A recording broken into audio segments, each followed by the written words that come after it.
Curious about ad account optimization, wondering when to tweak, when to turn off, when to scale a budget, and how often? Today, I'm breaking down my go-to workflow and revealing the decision-making magic behind the successful ad management. I use the same structure and optimization when I was managing the ads for 9-figure brands like Audit and Wes. Before making any decision, I dive deep into the data. Each client of mine has a primary KPI, whether it's ROAS in the ad account, or MER, or NC ROAS in Norbeam, or TripleWeb. That number is not just a metric. It's my North Star, and I'm determined to hit that every time. Not necessarily on a daily basis, but definitely on a weekly or monthly basis.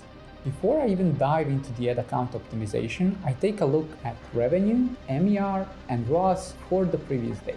For example, for Australian clients, I also review today's data because due to the time zone difference, fresh data is already available by the time I wake up. So basically, for each of the clients, I'm inputting these numbers for daily spend, impression, clicks, Shopify, Facebook ROAS, and Facebook MER, and each of the metric is color-coded, especially CPM, click-through rate, AOV, and conversion rate, because those are only 4 metrics that are impacting your ROAS. So them being color-coded, I can immediately spot why the performance has gone down. For example, here, ROAS went down, so what happened here? I noticed that my click rate went down, so okay, we need to fix our creatives. This actually helps me to identify trends, good or bad ones. So here, Facebook ROAS improved, what happened? Click rate improved, conversion rate was also held. All of this gets aggregated into the weekly, where I can again spot the difference between ROAS on a week-to-week basis. So as you can see, this sheet helps me spot weekly and monthly trends, enabling me to adjust my decision making accordingly. So when I dive into the ad account, I check the ad account and I check third-party tracking software if the client uses. While some people think third-party tracking software as a noise, I find it very helpful in several ways. For example, it allows me to identify NC ROAS, which is often the main KPI for my client. I use this metric for optimization because even with the full buyer exclusion both from Pixel and Klaviyo Sync, ads can still be served to existing customers. So by comparing ROAS and NC ROAS, I can make more informed decisions about my primary KPI. Another useful feature of a third-party tracking software that I often use is percentage of new visits. This metrics actually helps me to determine how effectively an ad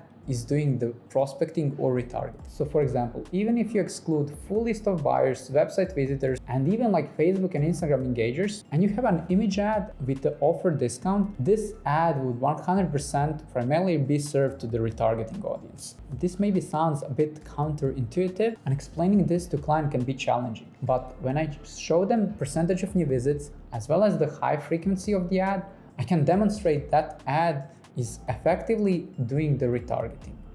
And that's not my focus. I want my ads mostly to reach prospecting, and I'm using ads to reach new people. Now that we covered that, I should also mention that I'm not day trading with the ad account. I avoid multiple adjustments during the day, as it overwhelms both the ad account and me as a media buyer, and yielding no positive results that could justify that. When I'm optimizing the ad account, the period that I look is often depends on the AOV. So if the AOV is above 300, I focus on the last 7-day performance. Otherwise, my preferred time frame is today plus last or 4 or 5 days. This approach gives me a balanced mix of historical data and the recent performance. So to track the changes in your CPA or ROAS over a specific period in the ad account, you can use this chart feature. So basically these tools allow you to define the metrics that you want to track, and it's super helpful for analyzing performance shifts, particularly if you adjusted your budget multiple times during the time frame. So for example, you can see how my purchases were changing. You can see when I make the changes. You can see how much I scaled during Black Friday. Then, okay, you can see the performance spiked up, so I had to decrease the budget. And that's my main KPI. That's why I decreased the budget. You always should prioritize your main KPI,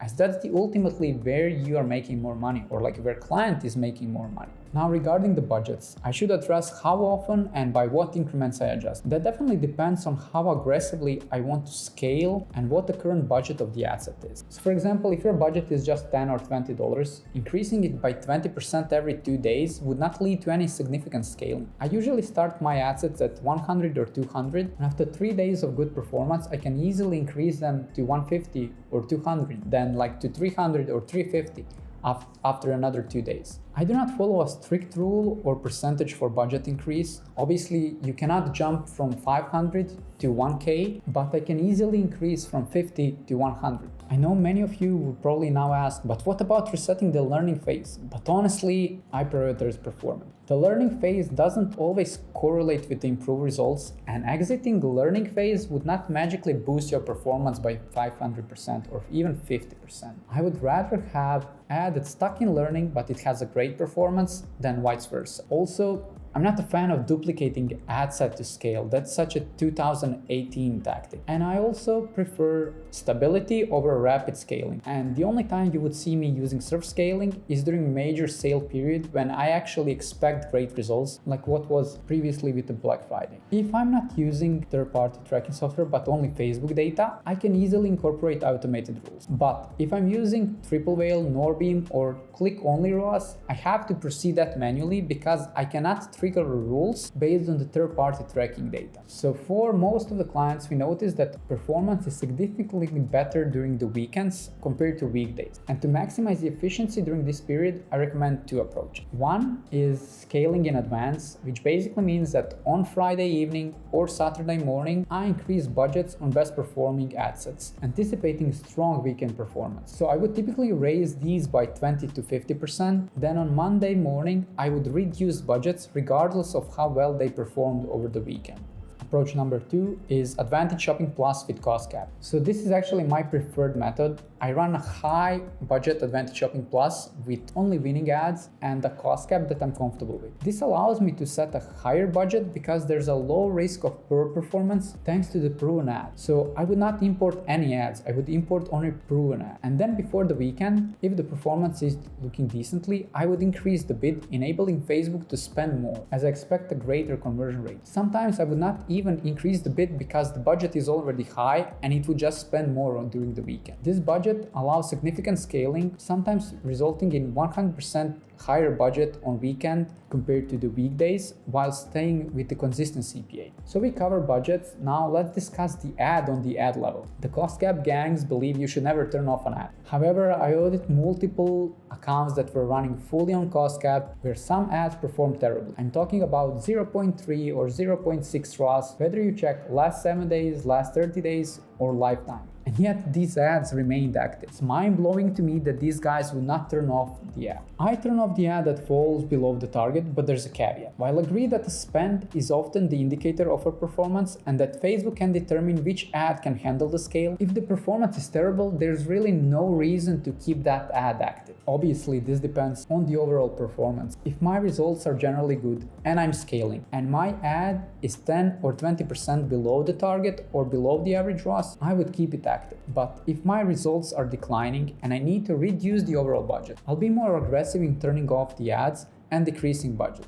A few strategies that often help me restore performance when it is down include 1. Handbrake. This involves pulling back the budgets to the level where it can hit the target ROAS. Number 2. Resurrection. This strategy works when an ad has spent a substantial amount of money and once it has a great ROAS, but recently performance started dropping. It makes no sense to keep that ad active with a high budget. It makes no sense to turn off an ad and the asset that you managed to scale significantly. Instead, I would turn off the ad and I would duplicate it to give it a fresh start. In 70% of the cases, the new ad performs very well, picking up where the previous one left before it started dropping. That's why I call it a resurrection. Why it works? Because it's already a proven combination of the audience and the ad. And there you have it, guys. This is how I'm optimizing the ad accounts. While there are some finer details, these are the essentials you should not miss. But if you're an e-com brand spending at least 50K a month and want me to supercharge your ad account using all of these optimization tactics and more, apply for a free audit below to see how we can scale it effectively. Cheers!